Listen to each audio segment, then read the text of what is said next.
Hi hello అస్సలం వాలేకుం welcome back to my channel. ఈరోజు నేనైతే ఒక మంచి రెసిపీతో వచ్చేసాను. ఈ రెసిపీ వచ్చేసి చికెన్ దాల్చా. ఇది రైస్లో అయినా, బగారా రైస్కైనా, పులావ్కైనా, బిర్యానీ అయినా, రోటీలోనైనా, దేనికైనా సరే చాలా పర్ఫెక్ట్గా ఉంటుంది, చాలా బాగుంటుంది. దీన్ని పర్ఫెక్ట్గా హైదరాబాదీ స్టైల్లో ఎలా ప్రిపేర్ చేసుకోవాలో, దీని ప్రాసెస్ ఏంటో చూసేద్దాం. ముందుగా ప్రెషర్ కుక్కర్లో 750 గ్రాముల శనగపప్పుని వేసుకోవాలి. శనగపప్పుని వేసుకొని శుభ్రంగా వాష్ చేసుకొని దీనిలోకి అర స్పూను పసుపు, 1 స్పూను కారం, పావు టీ స్పూను ఇంగువ, అలాగే 2 టేబుల్ స్పూన్ల నెయ్యిని వేసుకోవాలి. ఫ్రెష్ నెయ్యి అయితే ఇంకా బాగుంటుంది. వేసుకొని పప్పు ఉడకడానికి సరిపడినన్ని నీళ్లను వేసుకొని మూత పెట్టేసి ఒక 4 విజిల్స్ వచ్చేంత వరకు ఉడికించుకోవాలి. పప్పు మెత్తగా అయితే సరిపోతుంది. ఇప్పుడు కుక్కర్లోని ఆవిరంతా పోయిన తర్వాత చూడండి, పప్పు ఇలా మెదిపితే మెత్తగా అయిపోయేంతలా ఉడకాలి. ఇప్పుడు ఆలూ స్మాషర్తో కానీ పప్పు గుత్తితో కానీ పప్పుని కచ్చా పచ్చాగా మెదుపుకోవాలి. మెత్తగా మాత్రం చేసుకోకండి. కచ్చా పచ్చాగా చేసుకొని పప్పుని పక్కన పెట్టుకోవాలి. అలాగే చికెన్ని కూడా శుభ్రంగా వాష్ చేసుకొని చికెన్ని కూడా పక్కన పెట్టుకోవాలి. స్టవ్ పైన ప్యాన్ని పెట్టుకొని 3 స్పూన్ల ఆయిల్ని వేసుకోవాలి.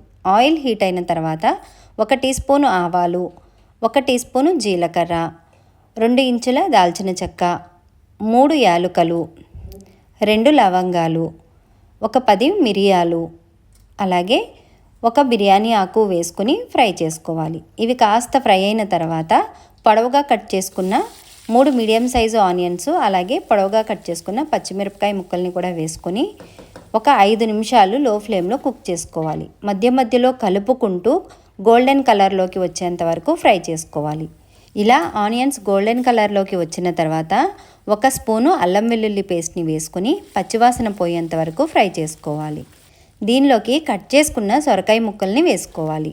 వీటితో పాటుగా 2 టొమాటో ముక్కలను కూడా వేసుకోవాలి. ఇప్పుడు దీనిలోకి అర టీ స్పూను పసుపు, 1 స్పూను సాల్ట్ వేసుకొని బాగా ఫ్రై చేసుకోవాలి. ఇవి కాస్త ఫ్రై అయిన తర్వాత మూత పెట్టేసి ఒక 5 నిమిషాలు లో ఫ్లేమ్లో కుక్ చేసుకోవాలి. ఇలా మూత పెట్టి కుక్ చేసుకోవడం వల్ల ఆనపకాయ ముక్కలు త్వరగా సాఫ్ట్గా అవుతాయి. 5 నిమిషాల తర్వాత ఒకసారి బాగా కలుపుకొని దీనిలోకి ముందుగానే వాష్ చేసుకున్న చికెన్ని యాడ్ చేసుకోవాలి. చికెన్ని వేసేసుకొని దీనిలోకి 2 స్పూన్ల కారం, అలాగే రుచికి సరిపడినంత ఉప్పు, 1 స్పూను జీలకర్ర పొడి, 1 స్పూను ధనియా పొడి, 1 స్పూను గరం మసాలా వేసేసుకొని ఇవన్నీ బాగా కలిసేలా కలుపుకోవాలి. కాస్త ఫ్రై అయిన తర్వాత మూత పెట్టేసి చికెన్లో నుంచి వాటర్ బయటకు వచ్చేంత వరకు ఒక 5 నిమిషాలు కుక్ చేసుకోవాలి.